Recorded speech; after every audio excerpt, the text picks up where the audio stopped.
All right, so the first movie we're going to be looking at is the 1989 Batman, starring Michael Keaton and Jack Nicholson. And directed by Tim Burton. What's interesting Yes. with this one, this is one of two films in the series where the actor who played Batman did not get top billing. Yeah, I'm looking at the VHS tape that I have right here, and it lists Nicholson first. I think part of it was because he got more money. He got a percentage of the box office. Plus, it's just boosted. Yeah, plus there's also just boosted star power.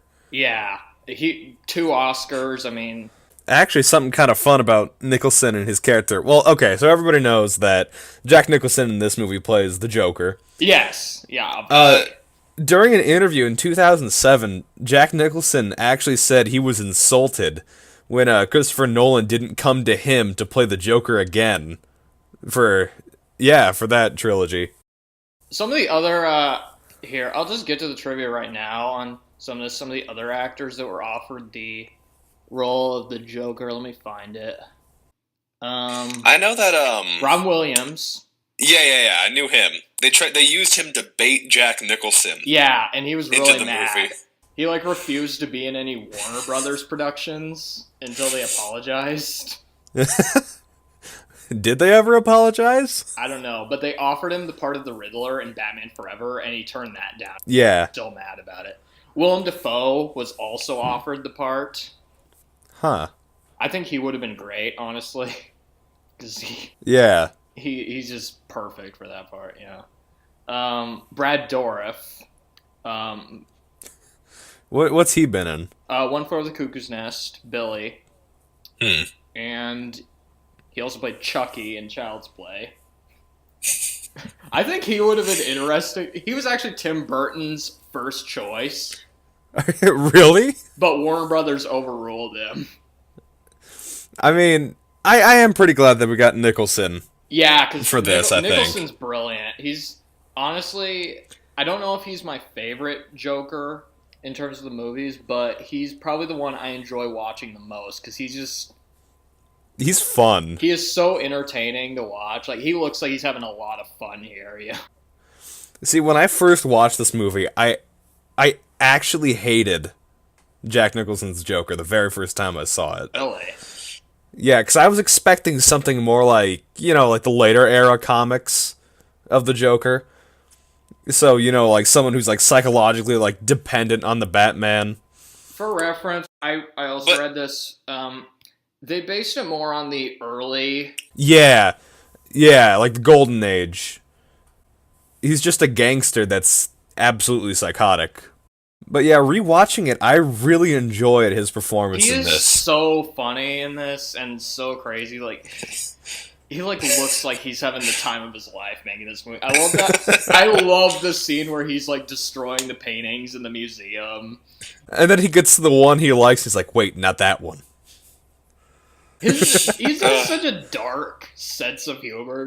It's incredibly dark. One of my absolute favorite parts though is when he's in the meeting with all of the other gangsters. And then he goes to give one of them a handshake and just fries him for like a solid minute with the joy buzzer. And then like immediately after he's like, Anton got a little hot under the collar. Yeah. I love how he's talking to the dead body like after. Yeah. He spent a long time. He's like, oh yeah, we should kill him now. Adjusts his tie, like, and then says, I'm glad you're dead, and then just laughs maniacally. Like, he was perfect. Oh yeah. Perfect. Like, there was, like, no, I don't think there was any other actor, at least at that time, that could have done a better job than Jack Nicholson. Yeah. Perfect. Although I do have to admit, I would have really liked to see what Robin Williams would have done as the Joker. Oh, that would have been interesting. It would have been very different. There would have been a lot of improvising from Robin Williams, I think. Definitely, yeah. I wrote some notes as I rewatched the first one. There's just one line that I keep seeing that I absolutely loved. It's after he uses the boxing glove, like the extended boxing glove to punch the TV. And then he's like, this town needs an enema. That's another one of my favorites. That whole part was so great. I have a name for my pain, and that name is Batman. He has so many great lines. Like, my God. Like, And in his performance, he also managed to be completely terrifying while also being really funny. that's the thing about Jack Nicholson. He's able to just shift so casually between being just psychotic and being hilarious. You know? Another one of my favorite Joker scenes is actually right after the botched plastic surgery that he got.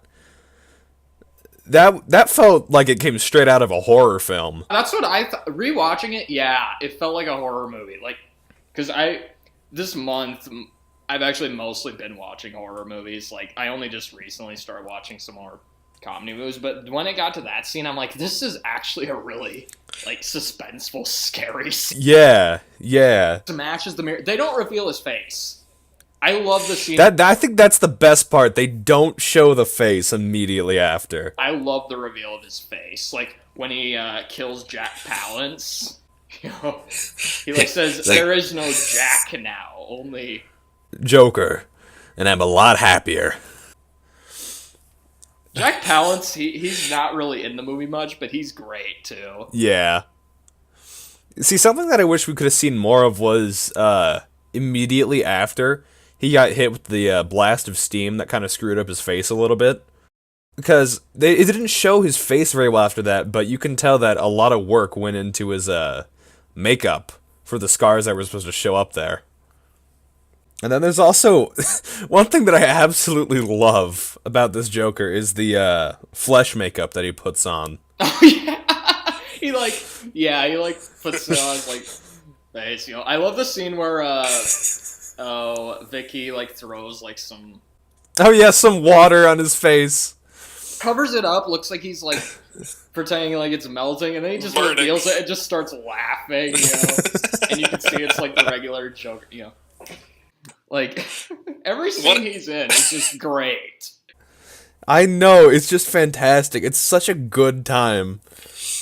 You can tell he had a lot of fun making this. In fact, actually, another trivia thing I found was, apparently Jack Nicholson, this was one of his favorite performances.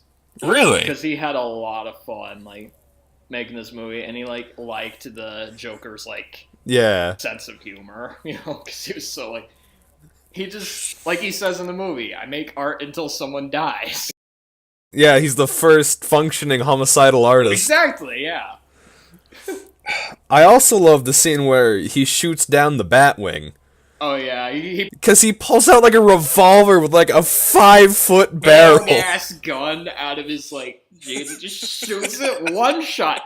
What I like about that scene, too, is, like, Batman, like, has him right on target, just shoots at him a bunch.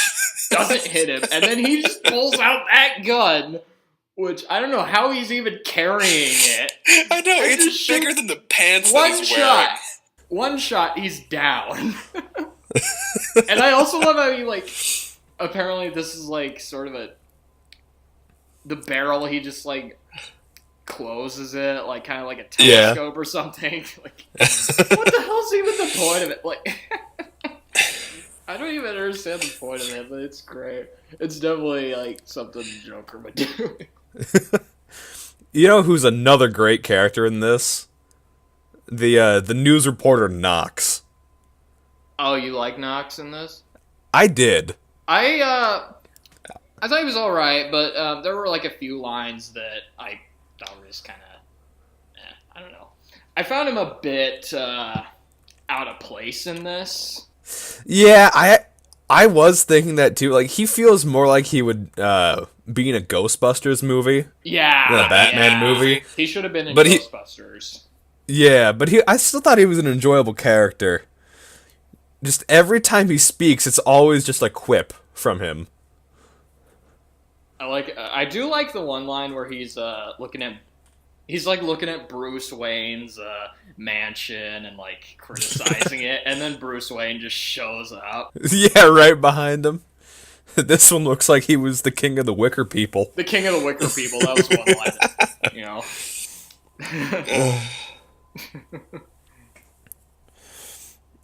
something I noticed while watching this.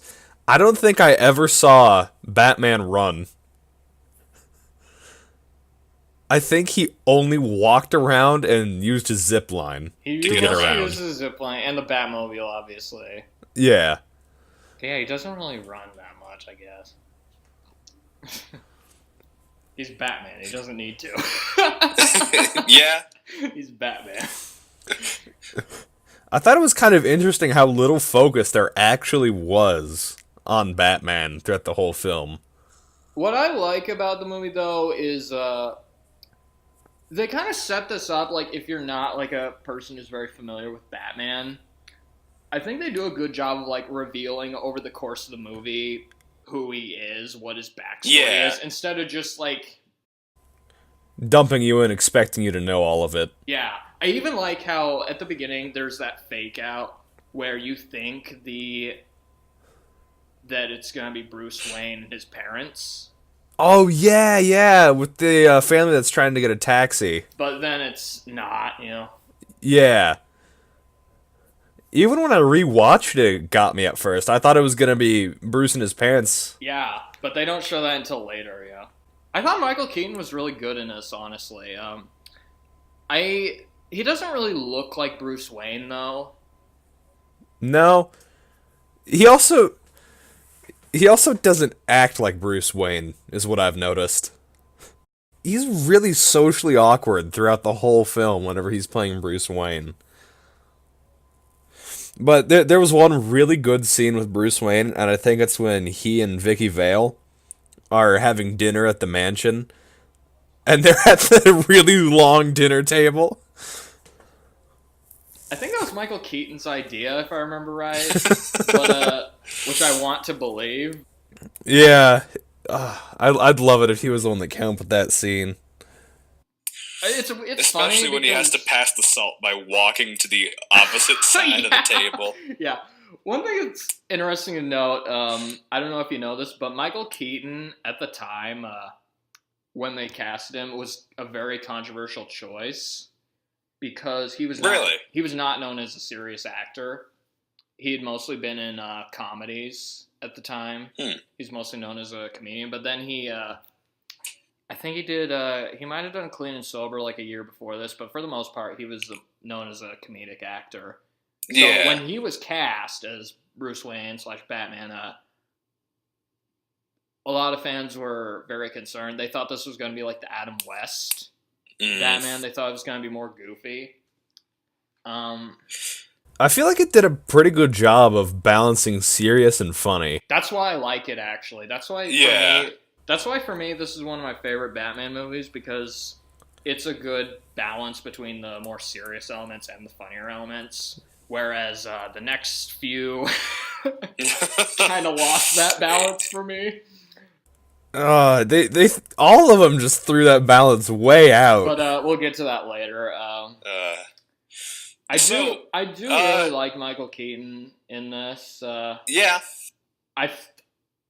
But I will agree that he might have not been the right choice for Bruce Wayne. But when he's in the Batman costume, I think he's fine. He is great as Batman. But he does sell some of the more like dramatic moments. I think, like the part where he's trying to tell Vicky that he's Batman. I thought that was a really good scene there. That was. And he is a really good actor.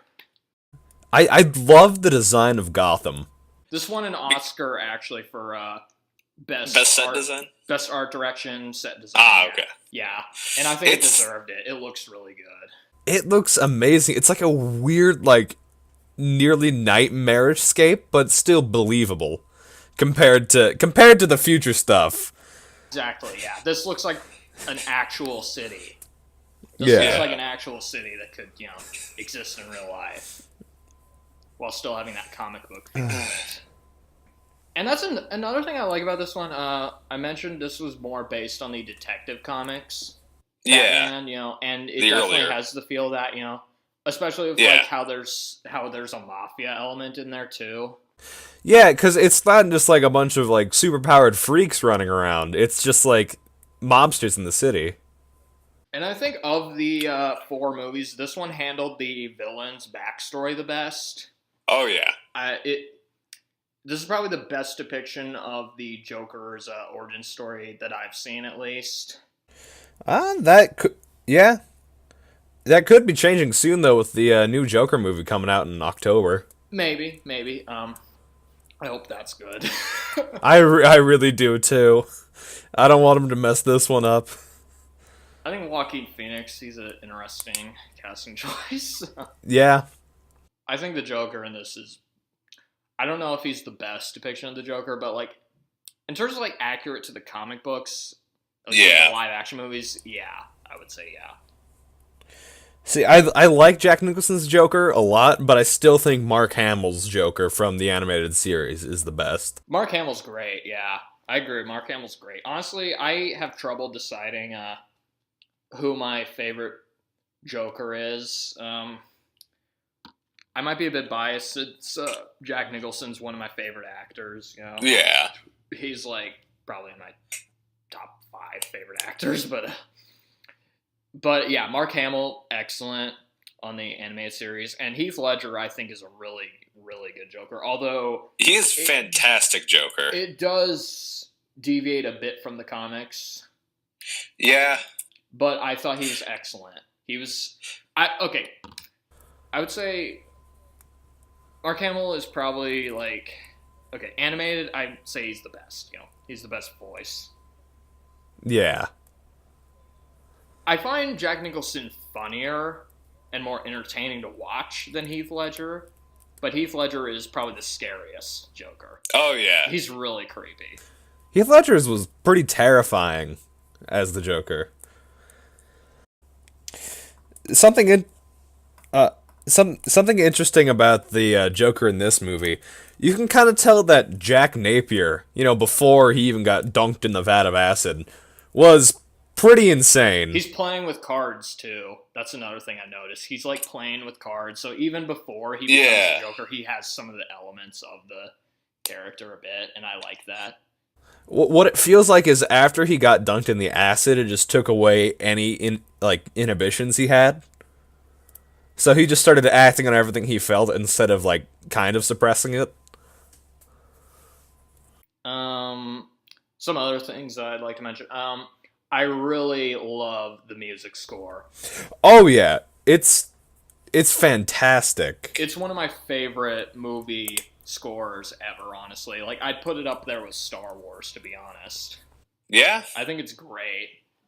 It's a very memorable soundtrack. I think part of it might be because I grew up with the Lego Batman video game, and they used a lot of the Oh music yeah, from there. they used basically Yeah. the entire score from this and that. Yeah, and maybe, I don't know, I think it was mostly the 89 one, but they might have used some from Batman Returns. Yeah. Definitely not any of the music from Batman Forever or Batman and Robin, but yeah. I love the cathedral music they play, like, at the end when Jack Nicholson's dancing with Kim Basinger. If anybody calls you that- beast, I'll rip their lungs out. Now I do have a few criticisms about this one. Not as many as I do about the others, but I do too. I think Billy D. Williams should have gotten more to do as Harvey Dent. yeah, he showed up in like 4 scenes and he only talked in like 2 of them. Another problem that I had with this was Batman kills several times. I'm not as bothered by that because, again, this was based on the early Detective Comics Batman, and he does kill a few people back then. But Yeah. there are a lot of people that do have issues with that. Because when he goes to Axis Chemicals to blow it up, he just sends in the Batmobile, and then there's like 8 people standing around it, and he just has a couple of grenades drop and blows the whole place up right next to him. It's like, there's no way those guys survived that. It's not as big of an issue for me in this movie as it is in the next one, but we'll get to that. My main problems, I think Batman should have gotten more screen time. Although when he does show up, he's great. Yeah. Also, you can tell Tim Burton was not used to directing action scenes. He was more Yeah. invested in the production design. Although I do think the action scenes, for a time, I think they're fine. There's actually one action scene that still stands out to me from this movie. And that's when he's in the alley after saving Vicky Vale from the museum. And then this dude jumps over like a 10-foot high fence, does a somersault, and pulls out 2 swords. Oh yeah, I love that scene. It comes out of nowhere. It's great though. He just fights him. It's so funny. My main issue with this, well, some of my main. I don't like that Alfred brings Vicky Vale into the Batcave. Yeah, that part was weird. I saw it and like, why would he do that? I think Bruce would have been a lot more pissed. You know? Yeah. Especially since she's a reporter.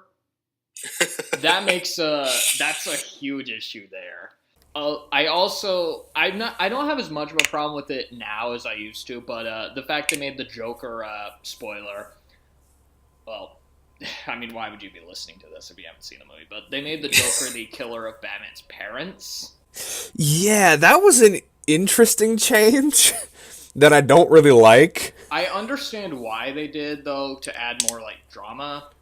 Yeah. Although I do Plus, kind of like the duality of it. Yeah. Plus, I feel like the whole movie feels like it was supposed to be self-contained. When compared to things like, the comics or like even the sequels to the movie. I was gonna add another thing about the Joker. Actually, Oh yeah, go on. They did consult with Bob Kane, who was one of the creators of Batman, and he was actually fine with their choice of making the Joker the killer of Batman's parents. And he actually said he probably would have done that if they'd created the Joker at the time. But it's still a bit weird. I will say that. It being a person more familiar with the comics, it is a bit weird. One thing I really do enjoy about that though is getting to see the young Jack Napier, because he gives such a creepy smile. Like you can feel the Joker already existing in this man during that one scene. Yeah, it's a creepy scene right there. This one also used to bother me a bit more was the Prince songs, but they're a lot less. They're a lot less prominent in this than I remember. Yeah, there's only 2 songs. There's the one in the museum, and then there's the one during the parade. The thing is, though, they do kind of date the film a bit, Yeah. It's the 80s, but they don't bother me as much as they used to. I'm still not a huge fan of them. The I one feel in like the museum, I think, fits the scene fine. It's more the parade one. I'm just kind of like, what? I'm actually flipped on that. I prefer the song in the parade scene to the one in the museum scene. I thought that song fit the Joker's personality, though. So, I don't know. True. I don't know. But they don't bother me as much now as they used to, because I remembered there being more of them for some reason, but there's only 2 of them. There might have been another one in the background that I could barely hear. Cause I don't think there was. I think those 2 scenes were all that they had for Prince. There's a scene, it's when they introduce Bruce Wayne. There's a party at the Wayne Manor, and there's a song playing in the background. I don't know if it was a Prince song or not. Might have been, but I think the songs are okay. They just kind of distract me a bit. Yeah. All right, so we should probably get a move on to Batman Returns now. The darkest of all 4 of these films. I had a few trivia things I wanted to mention, though. Sorry. Were there any interesting casting considerations? There's one. Okay, this is a rumor, but I thought I'd bring it up. Apparently, Ben Affleck auditioned for the role of Robin before the character was written out of the script. Although I don't know how accurate that information is, but I thought I'd bring it up. That'd be interesting if that was true. Yeah.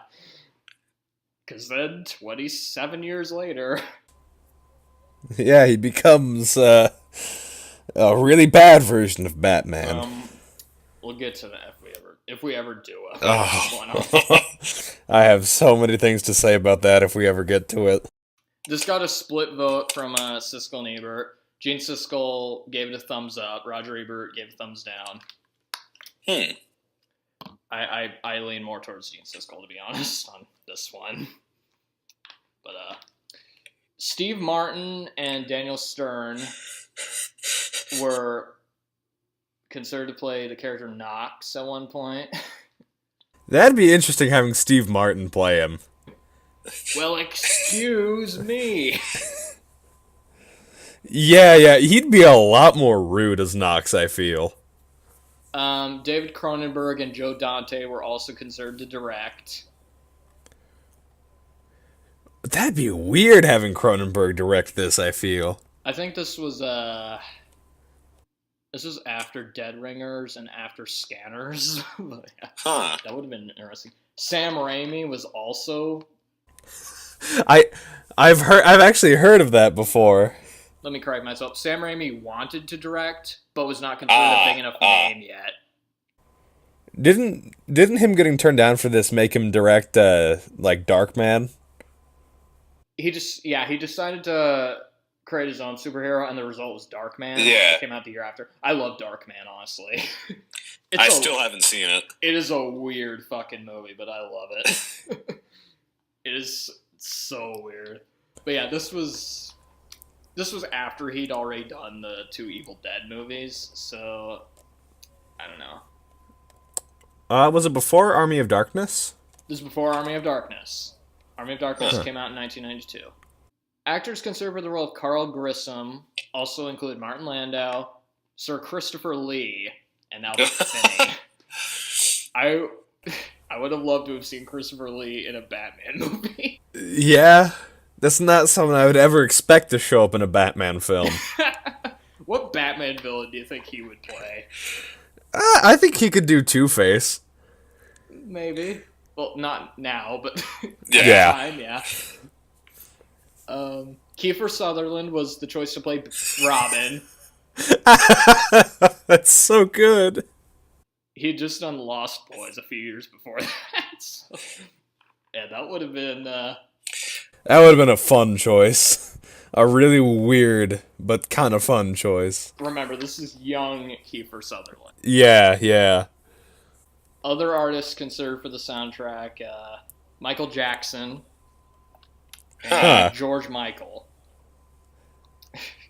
I feel like Michael Jackson would have matched even less than Prince did. Yeah. And as much as I like George Michael, I don't think that would have fit a Batman movie. Yeah, not really. And Burton did not like the Prince songs. They were... I'm guessing that was Warner Brothers' decision to have them added. They were the producer, John Peters' idea. And Tim Burton also was unimpressed with the finished project. He said it was more of a cultural phenomenon than a great movie. And he thought it was boring. He actually liked Batman Returns more than the first Batman movie. Probably because he got more creative control on it, but we'll get to that soon. We'll get to the whole Billy D. Williams thing later. Oh, Billy D. Williams, what wasted potential you were for this entire series. This was actually the highest grossing film in the U.S. in 1989, but worldwide, it was outgrossed by Indiana Jones and the Last Crusade. It was an interesting summer. That's understandable. It was an interesting summer that year. You had a bunch of big sequels coming out. You know, you had you had Lethal Weapon 2 coming out, Star Trek 5, Indiana Jones and the Last Crusade, James Bond. You had License to Kill. Trying to see what else I have here. I think I went over most of the. Oh, there was another thing I thought I mentioned. This is kind of an Easter egg. Towards the beginning of the movie, when Knox is somebody gives him a picture of a Batman, a drawing. Oh yeah. If you look closely in the corner, it says the drawing was done by Bob Kane. Huh. That's a pretty cool Easter egg. I didn't notice that while I was watching. I only just now noticed it. I've seen the movie 4 or 5 times. So. Line where the commissioner says, "Shoot to kill." Know what I mean? And I was wondering, is that a reference to Ernest or a... That'd be fun having an Ernest reference in a Batman film. Know what I mean? Ernest Goes to Gotham.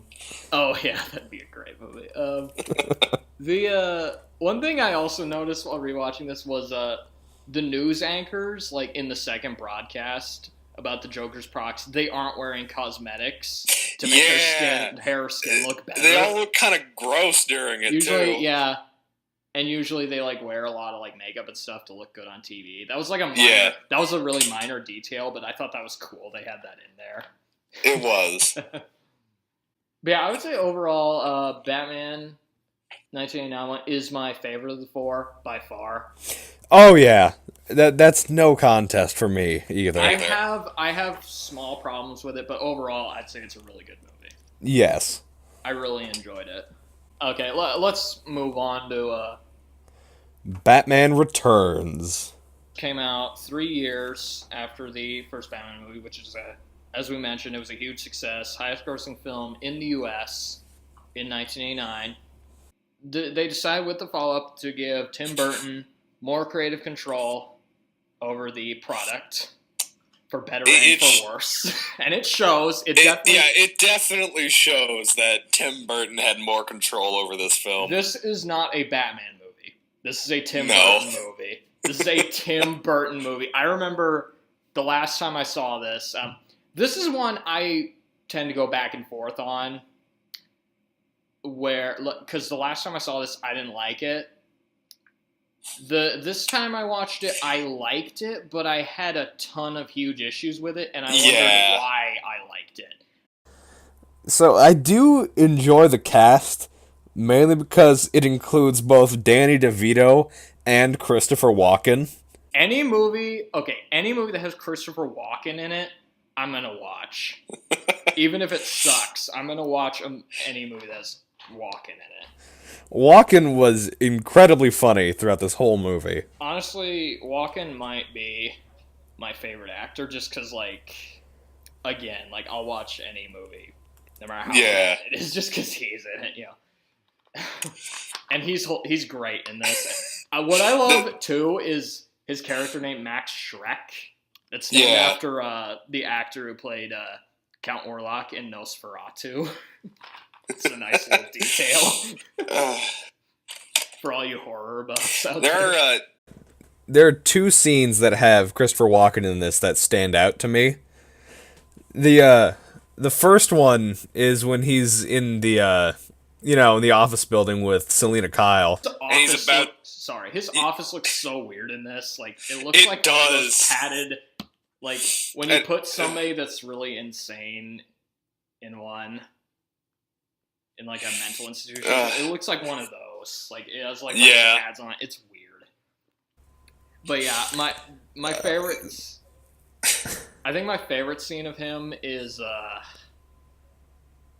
when he discovers Selena looking through the files. Yeah. And then he basically threatens to kill her, laughs and says it was a joke, and then tries to kill her. I love how he fakes her out and laughs and then just pushes her out. I know, and it's super sudden when he ends up pushing her, because you expect a certain rhythm for that whole scene, and it just gets thrown off. I burst out laughing every time I see that. I also love the scene where they're down in the sewers, and Batman takes off his mask. And he sees him, and he's like, Bruce Wayne, why are you dressed up as Batman? He is Batman. Was. And he shoots him. Yeah, just that whole scene is so good. Except for his death. His death was weird. I didn't understand that. She electrocutes him or something. That didn't make any sense. And then they find his body, and his hair is still intact. Well, apparently I heard that this scene was originally written for Harvey Dent to be in instead of Shrek. Billy D. Williams was supposed to be in so that this would have been the creation of Two-Face. This was, again, I was reading through trivia, and apparently Harvey Dent was supposed to be in this movie as Max, in place of Max Shrek, but then they wrote him out. But even though Walken's character is pretty pointless in the movie, he's probably my favorite performance in this movie. Yeah, by far.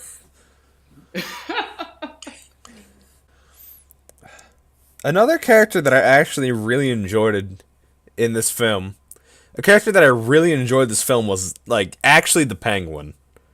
I have problems with the way his character was written, but I thought Danny DeVito was great as the Penguin.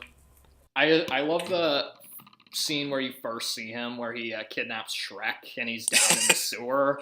Yeah, he just looks so gross the whole time. He, like, blackmails him. Because he's like got all those files down in the sewer and like basically blackmails him. I like that a lot, and I love that line where he like says that they're both monsters. Yeah, Shrek is the one that's respected, while he's not because of his like grotesque appearance. I really love the relationship between Shrek and the Penguin in this. To be honest. I also like that scene where Shrek first sees the Penguin and he just turns around and says, "I believe the word you're looking for is ah." I don't know if you noticed this, but in the opening credits of the film, they give express credit to the guy that designed the Penguin suit, or like all the makeup and the cosmetic and the costume and stuff. I was too distracted by that music score. I love the music score in this, too, by Danny Elfman. It's just so, like, it's more brooding and creepy than the score in the first one, but it works. I feel like most of the movie, though, is more brooding and creepy than the last one. Oh, yeah, definitely, yeah. Let's see, I'm trying to decide whether to talk about problems with this one or next. I've got my fair share of problems. So, I understand, I understand that Catwoman is supposed to be, kind of a sultry character. But to me, it feels like they completely skipped sultry and just went to weird.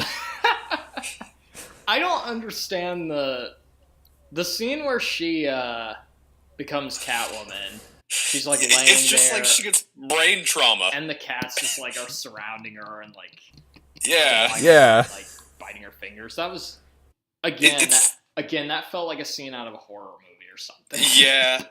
And her eyes are like doing that weird, Yeah. I can't decide whether I like this movie because it's weird and in spite of the issues or what, but like there's just some strange like charm to it that I kind of like. I don't know what it is. Like, it's so bizarre, but I'll admit it doesn't really work as a Batman movie, though. It really doesn't. And something that I noticed in this movie, Michael Keaton, whenever he is in the Batman costume, he has, like, duck lips the whole time. It's like, he has incredibly puffy lips whenever you see him. I didn't really notice that, to be honest. I have a feeling, though, if I rewatch this, I'm going to notice that, because you pointed. Well, because I'm looking at him on the cover of this VHS tape, and that's all I can notice from him, is just how big his lips are in the image. They're about as big as Catwoman's, when Catwoman has, like, all the lipstick over him. It's actually crazy how big his lips are in this. Yeah, here, I'm going to look up the cover. It's probably on the poster, too, right? I think so. Hold on. Where did my mouse go? The poster's them, like, sitting on top of each other or something. Doing, like, some... I think so, yeah. Some weird pyramid headstand thing. Yeah. Yeah, I just looked up Batman Returns poster, and it's, like, the first image. I like the poster, actually. I do kind of like the poster. It is a good poster. I think part of it is I had this Boy Scout leader. He had a poster of it in his house, and it was a pretty cool house too. He had like tons of like props from movies there, like that's pretty cool. Some of the swords from Lord of the Rings, and he also had cardboard cutout of the Rocketeer there, which is really cool. What's weird about the poster though is Danny DeVito. He looks more like the comic book version of the Penguin on the poster than he does in the actual movie. Because he has the monocle, he has the cigarette, and he has the top hat. You don't see any of that in the movie. I really wish they would have had him wear more stuff like that throughout the movie instead of the pajamas that they put him in throughout the rest of the movie. He does wear a top hat at one point, if I remember right. He does. It's when Max Schreck is introducing him to the world again, and he goes to the graveyard. When he's like running for mayor or something. Yeah. Part of my problem with this movie, they can't decide what they want to do for the plot of this movie. There are so many plot lines in this that go nowhere. Yeah. The Penguin has like 3 different plots throughout this movie, each ending in failure and not lasting very long and just not going anywhere. Yeah.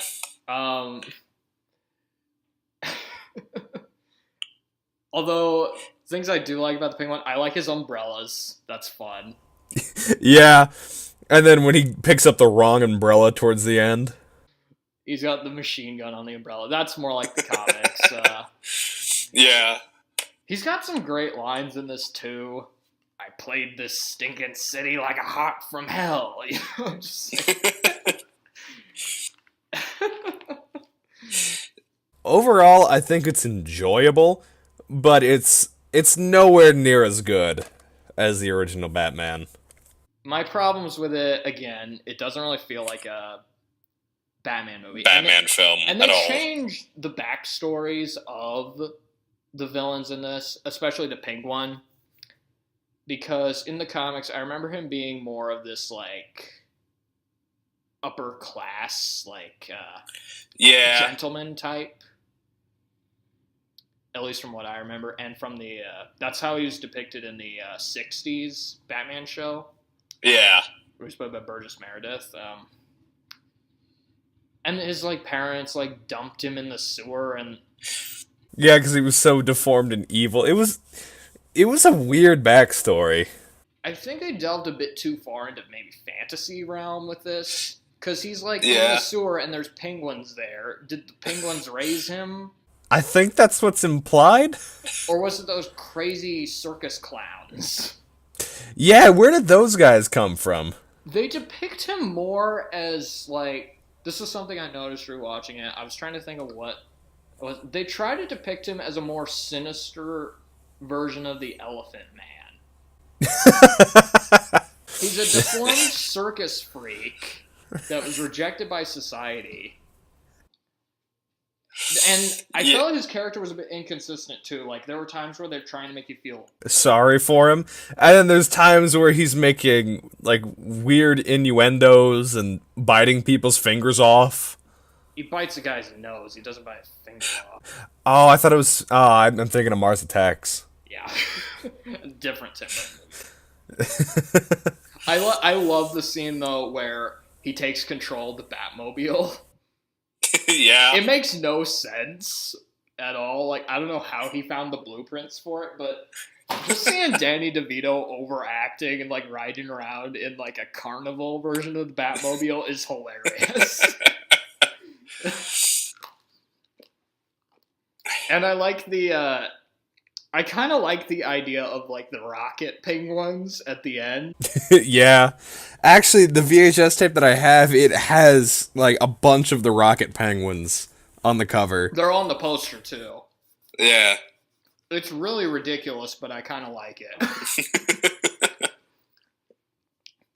I feel like this one, though, the look of it, like you mentioned, this is very, very Tim Burton. Yeah. It looks like a Tim Burton movie. Like, the production design stuff kind of reminds me a bit of Edward Scissorhands. From what I remember, yeah. I'll give him credit, though, Tim Burton anyway, for at least having a lot of passion for this movie. Yeah. You can tell that he put a lot of work into it. But I think that's kind of what turns people off about it too, though. Because of the 4 movies, this is the most polarizing. Yeah. You either really like it or really hate it. I'm kind of in between, but leaning more towards like, I would say. Because I did enjoy it.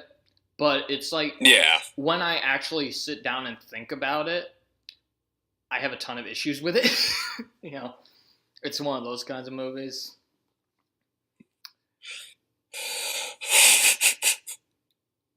Because when you look at like the writing, it's a mess.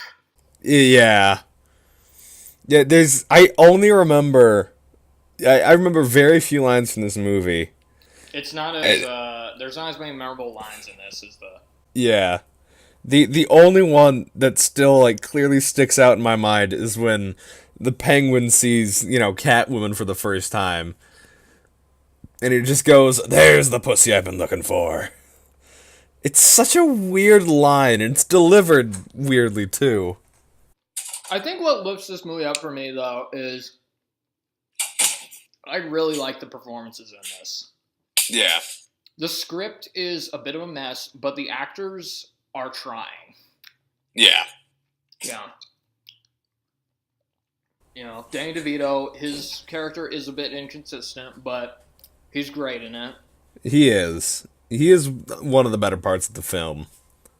I think Michelle Pfeiffer, even though some of her lines are a bit dodgy, I think she's really good in this. Michael Keaton's good in this, too. Christopher Walken, of course.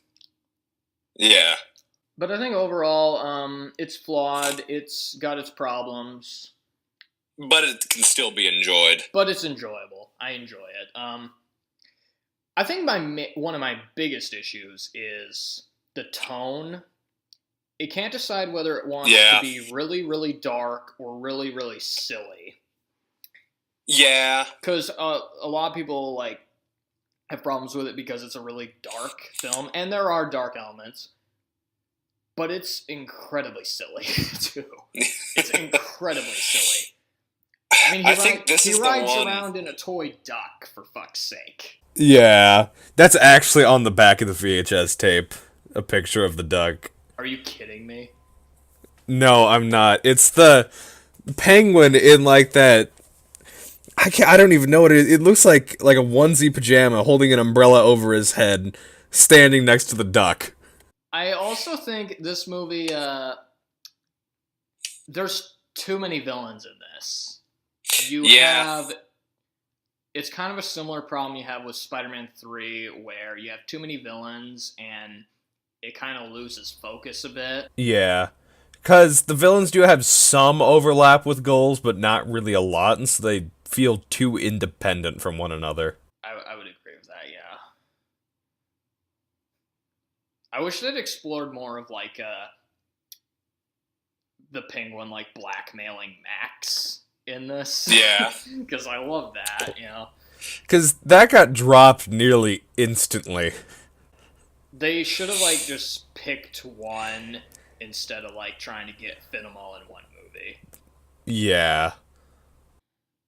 Because it kind of goes all over the place in terms of plot, because at one point you have him trying to run for mayor, the Penguin, and then you got this greedy businessman who wants to drain the power, more power from Gotham City. You have Catwoman, who I guess... What even is her goal? That was another thing I noticed while rewatching this. I don't understand. I know she kind of wants to take revenge on Shrek. She blows up one of his stores, but it's not very clear. And yeah, I think Catwoman probably could have been removed from the movie, to be honest. Yeah, because I'm still confused on why did Catwoman go to Penguin again? I do not remember any reason why she had to go to Penguin. Batman's a nuisance to both of them, I guess, but I don't know. That just feels lazy to me. One thing I do like, though, is I feel like Michael Keaton's better as Bruce Wayne in this than he was in the first one, and I really like the relationship between him and Selena in this. Yeah. How they're they fell in love, outside of their alter egos, but then like in their alter egos they have to fight each other. Yeah.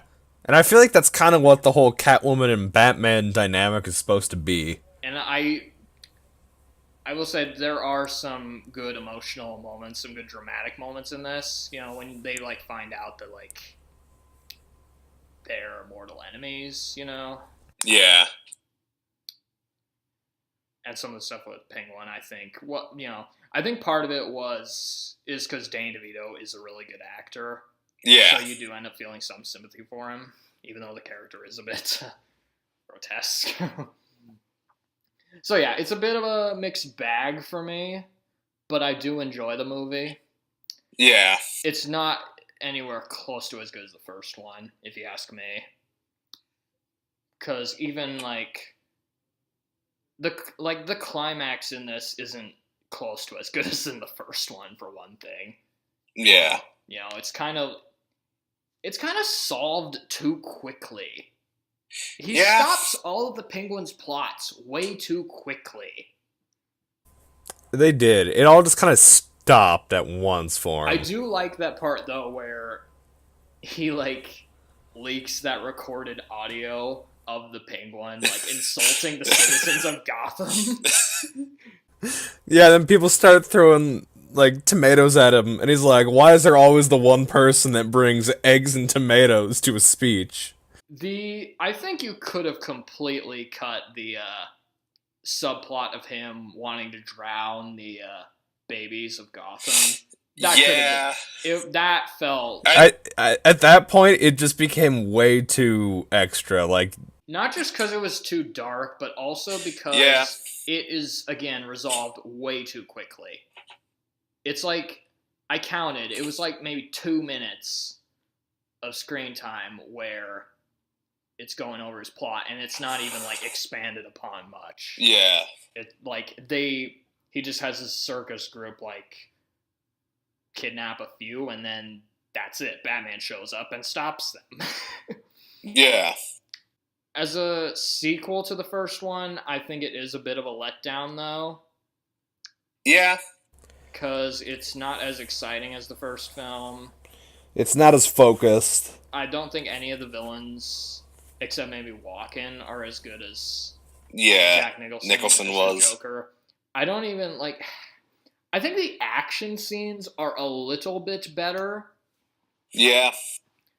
But this one just, I think, again, I think Tim Burton getting total creative control over it is both an advantage and a disadvantage. Yeah. Because the film looks great and it's definitely creative and interesting, but at the same time, it's all over the place in terms of other areas. So, yeah. We've been talking about this one for a while. Yeah. But I thought I'd move on to some trivia, unless you have more thoughts on it.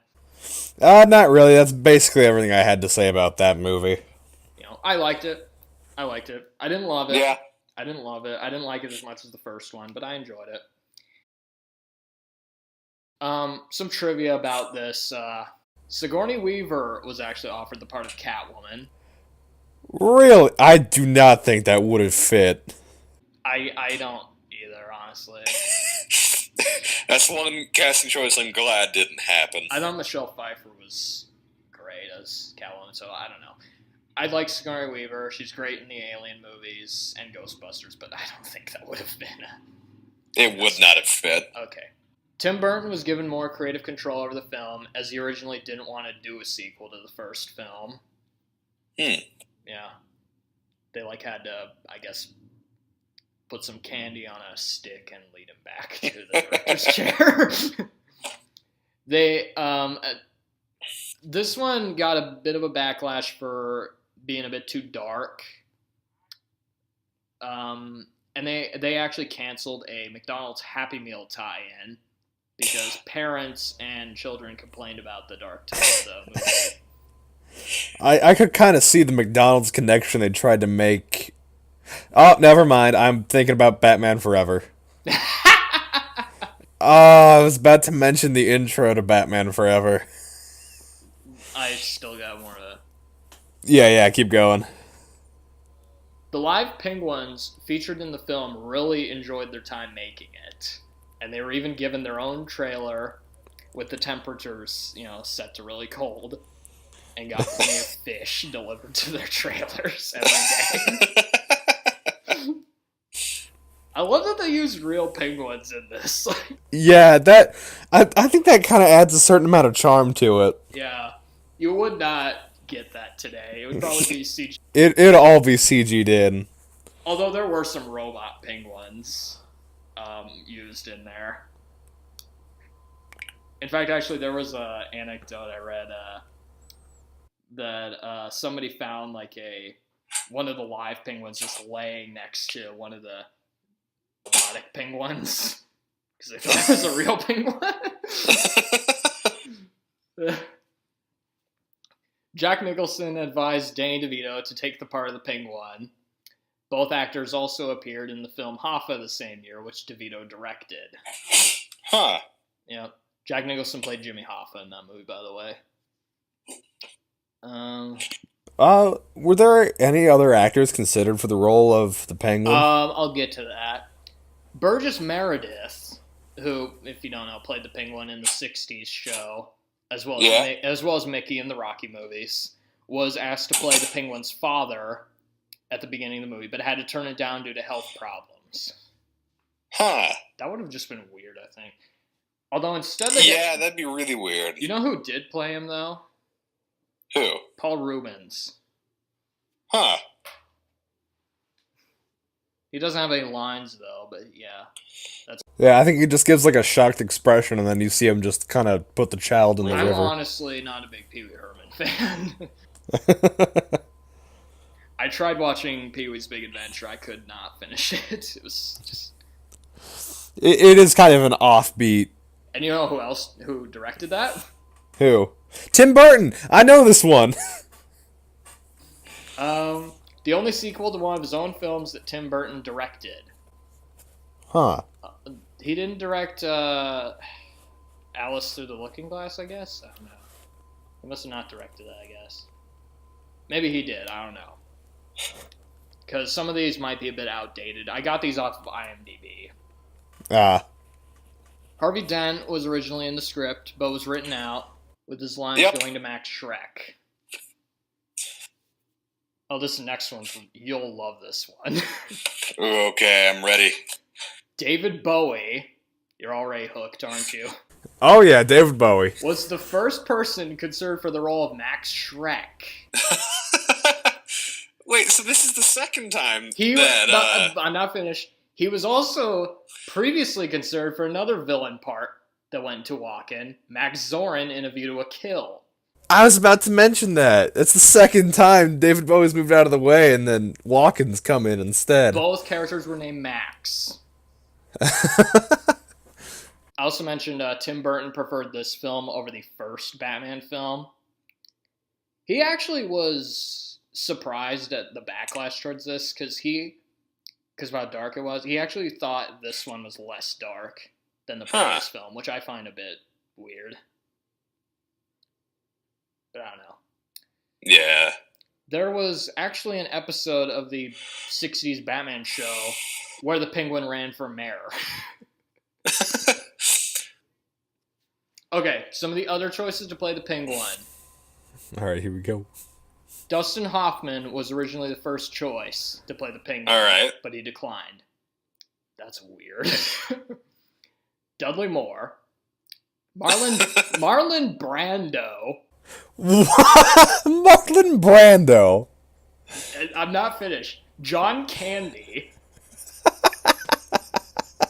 Bob Hoskins. Dean Martin. Alan Rickman. Phil Collins. Charles Grodin. Ben Kingsley. John Goodman. Sir Christopher Lee, again, considered for a Batman movie. What? How? Which one of those shocks you the most so far? I don't know. Marlon Brando, John Candy, and Christopher Lee. I'm just trying to imagine how different this movie would feel with any of them in the place of Danny DeVito. Batman an offer he can't refuse. I'm more shocked by Phil Collins than that, but... Yeah, that was also kind of... I'm not dumb, though. How many people were considered for this role? Joe Pesci. Yes, Joe Pesci. What, you think that's funny? Funny how?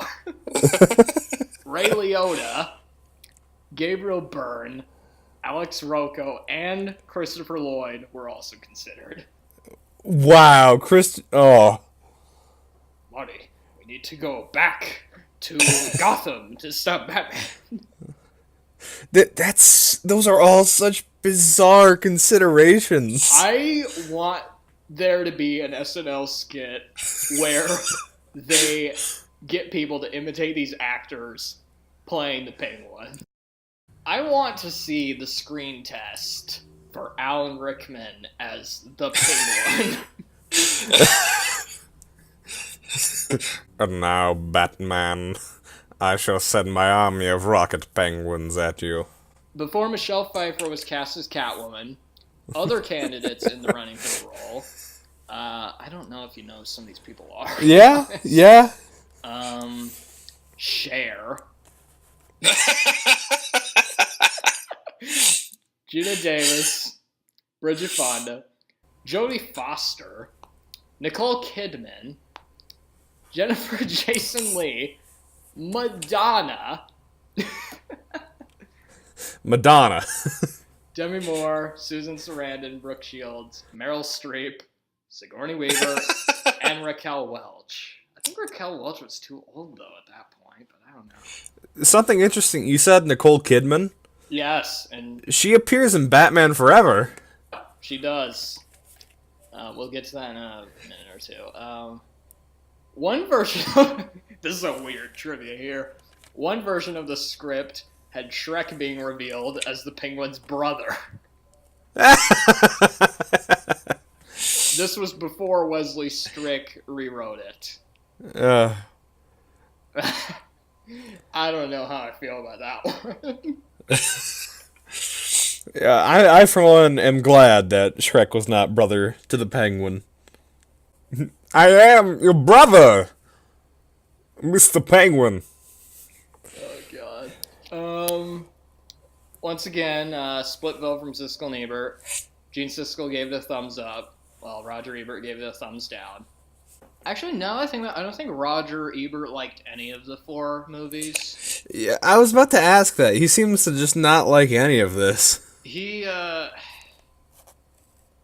liked, I know he liked Batman Begins and The Dark Knight, but he didn't like the Burton ones or the Schumacher ones, but we'll get to those in a bit. This was the first of the movies to receive a Razzie nomination. For what? Worst Supporting Actor for Danny DeVito. Oh, ouch. I don't think he deserved it, honestly. No? I mean, say what you will about the character, I don't think acting-wise he did a bad job. Yeah, he did pretty good acting-wise. This also was nominated for Oscars, but unlike the first film, didn't win any. Best Visual Effects and Best Makeup. It lost to...